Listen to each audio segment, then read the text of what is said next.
अस्सलाम वालेकुम everyone. I hope कि आप सब ठीक होंगे, खैरियत से होंगे। पाकिस्तान स्टडीज़ लेक्चर सीरीज़ का दिस इज़ सेकंड पार्ट और इसमें हम लोग सिर्फ़ और सिर्फ पाकिस्तान स्टडीज़ के जो प्रीवियसली एग्ज़ाम्स में क्वेश्चंस आ चुके हैं, पीपीएससी के, एफपीएससी के या और भी जो वन पेपर हैं उनमें जो एमसीक्यूज़ आए हुए हैं सिर्फ़ और सिर्फ पाकिस्तान स्टडीज़ के, तो हम लोग वो डिस्कस करेंगे। इसके लिए मैंने एक अलग प्लेलिस्ट बनाई है, तो आप वो चेक कर सकते हैं वहाँ पर जाकर, अगर आप सिर्फ और सिर्फ पाकिस्तान स्टडीज़ के पोर्शन को तैयार करना चाह रहे हैं तो। ठीक है, आज का जो पेपर है ये 2018 का असिस्टेंट इन प्रोसिक्यूशन डायरेक्टरेट का पेपर है और हम लोग अपनी वीडियो स्टार्ट करते हैं। The demand of separate electorate for the Indian Muslims was first accepted in the act of. कौन से एक्ट में मुस्लिम्स की जो है वो सेपरेट इलेक्टोरेट की डिमांड को एक्सेप्ट किया गया था? तो ये था करेक्ट ऑप्शन 1909। आपको याद होगा कि 1909 में कौन सी रिफॉर्म्स हुई थी? ये हुई थी जी मिंटो मोरले रिफॉर्म्स, और इनमें जो है वो ये इसलिए इम्पॉर्टेंट है कि इसमें separate electorate for the Muslims was accepted. ठीक है, नेक्स्ट है जी the provincial governments of the Congress resigned and all India Muslim League as a mark of relief observe the day of deliverance. किस दिन इन्होंने डे ऑफ डिलीवरेंस को celebrate किया था? 22 अक्टूबर, 22 नवंबर या 22 December of 1939। So correct answer is 22 दिसंबर 1939। अच्छा, एक और सवाल आ जाता है कि कांग्रेस मिनिस्ट्रीज़ कब तक रही? तो ये याद रखें 1937 से 1939 तक। ठीक है, 1939 में इन्होंने रिज़ाइन कर दिया था और 22 दिसंबर 1939 को इंडियन मुस्लिम्स ने डे ऑफ डिलीवरेंस सेलिब्रेट किया था। नेक्स्ट है जी the Lahore resolution was amended and Pakistan was made an integral part of the League's objective.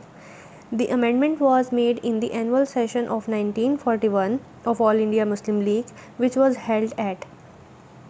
Options हैं कराची, लाहौर, मद्रास या नन ऑफ दीज। तो Madras is the correct answer. और अच्छा, एक सवाल इस तरह से भी आ सकता है कि एनुअल सेशन कब हुआ था पाकिस्तान मुस्लिम लीग का? ठीक है, और कहाँ पर हुआ था? सिर्फ ये भी इतनी लंबी ये जो साथ में स्टेटमेंट है इसके साथ भी क्वेश्चन आ सकता है और इसके अलावा भी कि ये कब हुआ था और कहाँ हुआ था। मद्रास में हुआ था। ठीक हो गया जी। अगला सवाल है जी चौधरी रहमत Ali the architect of the name of Pakistan died on.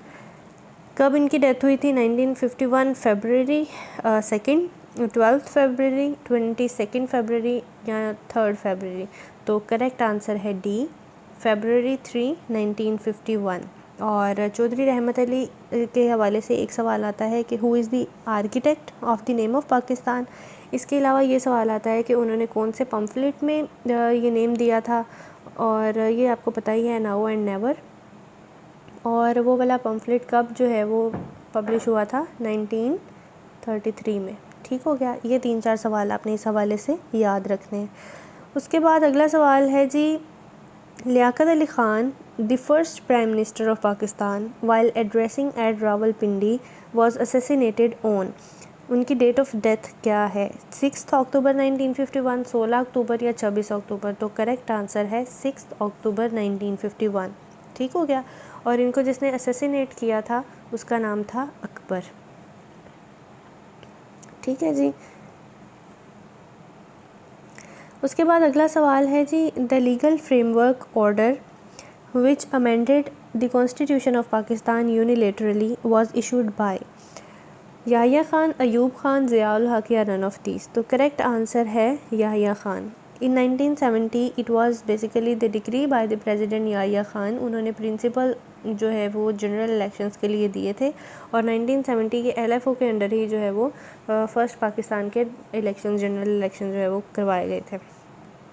फिर उसके बाद है जी Durand line which divides border of Pakistan and Afghanistan is as long as dash kilometres. तो करेक्ट आंसर है 2252। ठीक हो गया जी। उसके बाद अगला सवाल है which mountain range is located between China and Pakistan. China Pakistan के दरमियान में कौन सी माउंटेन रेंज आती है? तो ऑप्शंस हैं सिवालिक्स, हिंदूकश, ग्रेट हिमालयाज़ या नन ऑफ दीज। तो इसमें करेक्ट आंसर है ग्रेट हिमालयाज़। अच्छा, अब ग्रेट हिमालयाज़ की लोकेशन इस तरह से है कि ये सिर्फ पाकिस्तान और चाइना के दरमियान में नहीं आते बल्कि इसकी 3 सीरीज़ हैं और ये इंडिया, नेपाल, भूटान, चाइना, पाकिस्तान, ये तमाम तर जो है वो कंट्रीज़ में आते हैं। ठीक हो गया। अच्छा, ग्रेट हिमालयस के अलावा एक और रेंज है कराकोरम रेंज, जो कि चाइना और पाकिस्तान के दरमियान में आती है, और अगर ऑप्शंस में कराकोरम भी हो तो ये भी करेक्ट आंसर है, ठीक है। उसके बाद अगला सवाल है what is the total area of Pakistan in square kilometres. तो पहले जो मैप था उसके मुताबिक 7,96,096 मुरबा किलोमीटर था, लेकिन अभी जो है ऑफिशियल मैप जो पाकिस्तान का, उसके मुताबिक 8,81,913 स्क्वायर किलोमीटर पाकिस्तान का कुल रकबा है, ठीक हो गया। उसके बाद अगला सवाल है दी RCD, The Regional Cooperation for the Development was established among Pakistan, Iran and Turkey in 1964, ठीक है, एंड इनल्ड इन कौन से साल में इसको एनल कर दिया गया था RCD को। अच्छा, ऑप्शंस है 1969, 79, 89 या नन ऑफ दिस। तो करेक्ट आंसर है 1979, ठीक है। अब इसमें दो सवाल हैं कि ये बनी कब थी, 1964 में, और इसके अलावा ये इस्टेब्लिश किसने की थी, पाकिस्तान, ईरान और टर्की ने, ठीक है। ये तीनों इसके फाउंडिंग मेंबर्स हैं। अच्छा, और फिर चौथे सवाल जो है वो ये आ जाता है जी, एनल कब किया था इसको, 1979 में, ठीक है। अच्छा, अब 1979 में RCD को एनल कर दिया गया। इसकी जो सक्सेसर ऑर्गेनाइजेशन है वो है ECO, इकोनॉमिक कोऑपरेशन ऑर्गेनाइजेशन। इसके फाउंडिंग मेंबर्स वही हैं, पाकिस्तान, ईरान और टर्की, लेकिन उसके बाद इसमें मज़ीद 7 मेंबर्स को with the passage of time add किया गया है, जिसमें आ जाते हैं जी Tajikistan, Turkmenistan, Uzbekistan, Kazakhstan, Kyrgyzstan, Afghanistan और अज़रबैजान। ये 10 मेंबर्स हैं RCD के, RCD नहीं, ECO के, ठीक है, इकोनॉमिक कोऑपरेशन ऑर्गेनाइजेशन के। नेक्स्ट है जी, with regard the division of power between federation and provinces the constitution of Pakistan 1962 was provided with. अच्छा, कितनी लिस्ट्स थी उसमें, ऑप्शन ए है single list of subjects, 2 list of subjects या 3 लिस्ट ऑफ सब्जेक्ट्स। तो करेक्ट आंसर है 2 lists of subjects. अब आपने मुझे ये बताना है कि 1973 के कॉन्स्टिट्यूशन में कितनी लिस्ट्स हैं।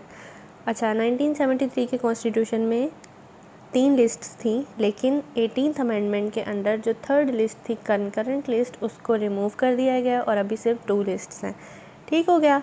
अगला सवाल है जी, the height of Pakistan highest mountain Godwin Austen is as high as dash. तो इसका करेक्ट आंसर है नन ऑफ दीज, 28251 है जो इसकी हाइट है, ठीक हो गया। और ये हाइट फीट में है, ठीक है। जो मीटर्स में है ना वो हाइट है 8611, ठीक है, गॉडविन ऑस्टिन। इसमें एक और सवाल बनता है कि K2 का दूसरा नाम क्या है, तो K2 का दूसरा नाम गॉडविन ऑस्टिन है, ठीक हो गया। इसके बाद अगला सवाल है जी, dash is the land locked country. कौन सी कंट्री इन ऑप्शंस में से लैंड लॉक्ड है। लैंड लॉक्ड कंट्री वो वाली कंट्रीज़ होती हैं जिनकी डायरेक्ट एक्सेस नहीं होती ओशन में, ठीक है। ऑप्शंस हैं जी, बांग्लादेश, म्यांमार और नेपाल। तो नेपाल जो है it is basically a sandwiched country between China and India, और इन दोनों कंट्रीज़ के दरमियान में नेपाल है जो कि एक लैंडलॉक्ड कंट्री है और इसकी डायरेक्ट एक्सेस नहीं है to the ocean. Next question है, the capital city of Kenya. Correct answer is Nairobi, पहला ऑप्शन ही दुरुस्त जवाब है। उसके बाद है जी, the planet which comes close to the size of an earth of the earth is Venus, Jupiter, Saturn या मरकरी। करेक्ट आंसर है वीनस, ठीक हो गया। अच्छा, उसके बाद आ जाता है जी, a narrow passage of water which connects 2 larger bodies of water is known as. तो इसका राइट आंसर है स्ट्रेट, STRAIT, स्ट्रेट, ये वाला स्ट्रेट, ठीक है। स्ट्रेट बेसिकली एक वाटर वे होता है जो कि 2 लार्जर वाटर बॉडीज़ को कनेक्ट करता है, ठीक हो गया। ये आपने मैप से चेक करनी है। कुछ इसकी एग्जांपल्स जैसे कि मलाक्का स्ट्रेट है, ये आपने सर्च करना है, ठीक है। जिब्राल्टर है, स्ट्रेट ऑफ जिब्राल्टर, फिर आपको समझ आ जाएगी कि बेसिकली स्ट्रेट होती क्या है। नेक्स्ट क्वेश्चन है जी, the Indus water treaty was signed in 1960। Correct answer. 3 dash rivers would come under the jurisdiction of India according to Indus water treaty. तो आंसर है जी ईस्टर्न रिवर्स। कौन कौन से हैं? रावी, सतलुज और ब्यास। ठीक है। और एक दफ़ा ये लास्ट वीडियोस जो है उसमें मैंने ये एक MCQ डिस्कस किया था, उसमें पूछा गया था कि पाकिस्तान की ज्यूरिसडिक्शन में कौन कौन से रिवर्स आते हैं। तो वो हमने याद किया था इस तरह से ICJ के नाम से, इंडस, चनाब और झेलम। ये 3 रिवर्स जो है वो पाकिस्तान की ज्यूरिसडिक्शन में आते हैं under which treaty? Indus water treaty. और ये हुई कब थी? ये हुई थी 1960 में। और ये कौन से रिवर्स हैं जो इंडिया के अंडर आ रहे हैं? वो हैं ईस्टर्न रिवर्स, और पाकिस्तान के ज्यूरिसडिक्शन में वेस्टर्न रिवर्स हैं। ठीक हो गया।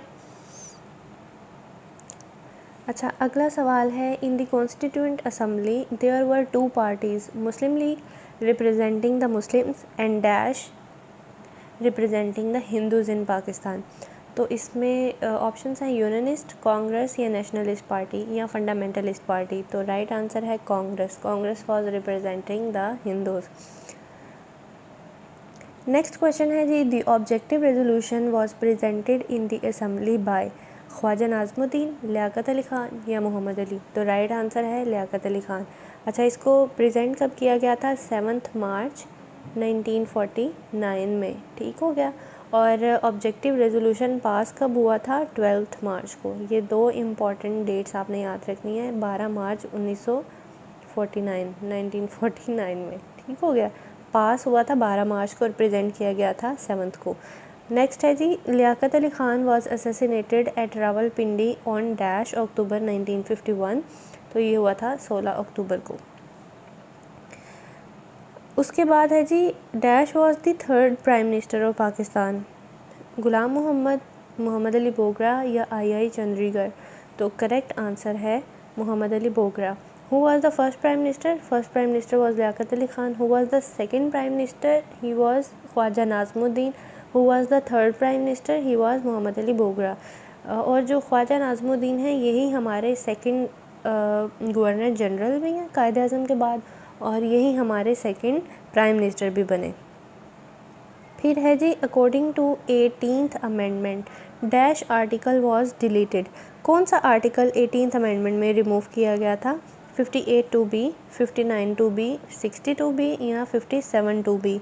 अच्छा, जो आर्टिकल रिमूव किया गया है वो है 58(2)B, और ये पूरा आर्टिकल रिमूव नहीं किया गया। ठीक है, इसकी सिर्फ़ और सिर्फ एक शिक जो है वो B, इसको रिमूव किया गया है 8th अमेंडमेंट में। ठीक है। अब 58 और ये 2, ये दोनों अभी भी प्रेजेंट हैं। करंट सिचुएशन में आपने देखा होगा कि असम्बली जो डिज़ोल्व की गई है, प्राइम मिनिस्टर इमरान खान ने जो समरी दी थी प्रेसिडेंट को, और प्रेसिडेंट ने असम्बलीज डिज़ोल्व की हैं, तो वो आर्टिकल 58(2) के मुताबिक ही की हैं। ठीक है। अभी जो B है इसको, इस सेक्शन को 18th अमेंडमेंट में रिमूव कर दिया गया था। ठीक हो गया। उसके बाद है जी, Shimla conference was held at Shimla from June 28 to July 2। अच्छा, अब ये शिमला कॉन्फ्रेंस और शिमला एग्रीमेंट, ये 2 डेट्स हैं जो आपने इनकी याद रखनी है। जो शिमला कॉन्फ्रेंस है ये एक्चुअली यहाँ पर जो ऑप्शंस दिए गए हैं ये शिमला एग्रीमेंट के दिए गए हैं। ठीक है। शिमला एग्रीमेंट हुआ था 1972 में। ठीक है। जो शिमला कॉन्फ्रेंस है वो 1972 नहीं है, उसकी डेट 1945 है। तो ये क्वेश्चन बेसिकली ये रॉन्ग क्वेश्चन है यहाँ पर, इसको आपने करेक्ट कर लेना है। शिमला कॉन्फ्रेंस नहीं है, ये शिमला एग्रीमेंट है जो 1972 को हुआ था, और उस वक्त पाकिस्तान के प्राइम मिनिस्टर जुल्फ़िकार अली भुट्टो थे और Indira Gandhi Indian prime minister. ठीक हो गया। और ये हुआ कब था? 1971 की वॉर के बाद। ठीक है। उसके बाद है जी, the second summit of OIC was held at dash in February 1974। जो सेकंड OIC समिट हुई थी कहाँ हुई थी? ऑप्शन है लाहौर, कराची, इस्लामाबाद या दिल्ली। तो राइट आंसर है लाहौर। ठीक है। अच्छा, अब फर्स्ट कहाँ पे हुई थी? फर्स्ट हुई थी रबात में, किंगडम ऑफ मोरक्को में। अभी रिसेंटली जो पाकिस्तान में इसके सेशंस हुए हैं वो 48th सेशन हुआ है जो 2022 में हुआ है, और 22 और 23 मार्च को हुआ है, काउंसिल ऑफ फॉरेन मिनिस्टर्स का। ठीक है। उसके बाद है जी, Bhutto was hanged in which year? 1976, 77, 78 या 79। तो करेक्ट आंसर है 1979, 4 अप्रैल। नेक्स्ट है जी, the referendum of Islamization policy was held in which year? 1981, 1982, 83 या 84? तो करेक्ट आंसर है 1984 और उस वक्त ज़ियाउल हक की हुकूमत थी। ठीक हो गया।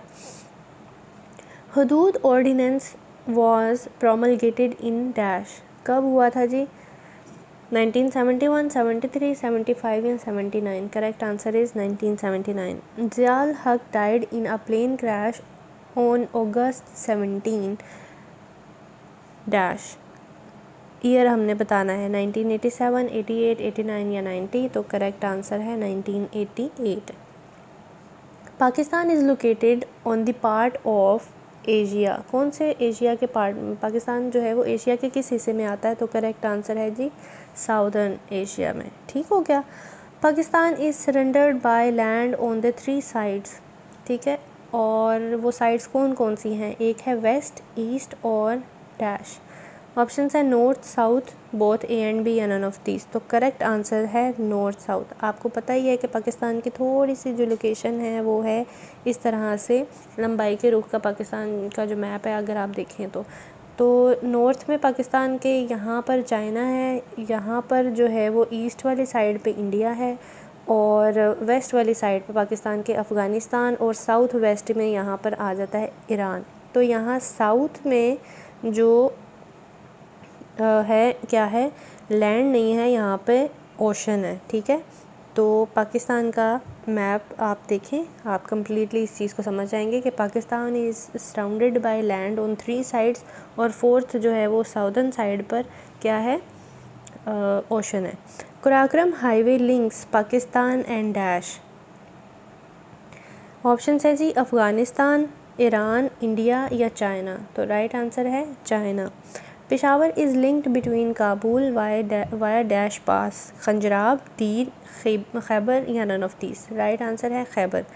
Durand agreement was concluded in dash, 1893, 95, 97 या 1899? तो ये है जी 1893 करेक्ट आंसर। उसके बाद आ जाता है Iran lies to dash of Pakistan. Iran अभी मैंने आपको बताया कि ये यहाँ इस तरह से पाकिस्तान है, तो ईरान यहाँ पर है। ठीक है, और यहाँ पर कौन सी साइड बनती है? ये नॉर्थ है, ये ईस्ट है, ये वेस्ट है और ये साउथ। तो ये जी साउथ वेस्टर्न पार्ट में है। ठीक हो गया। ये थी जी आज की वीडियो। आई होप कि आपको पसंद आई होगी, लेकिन मैं बार बार एक ही बात करती हूँ कि आप काइंडली इन सारे MCQs को लिखा भी करें, पढ़ा भी करें, याद किया करें। रट्टा मार याद करना है और फिर हमने पेपर में जाना है। Best of luck, see you in the next video. Till then take care, अल्लाह हाफिज़।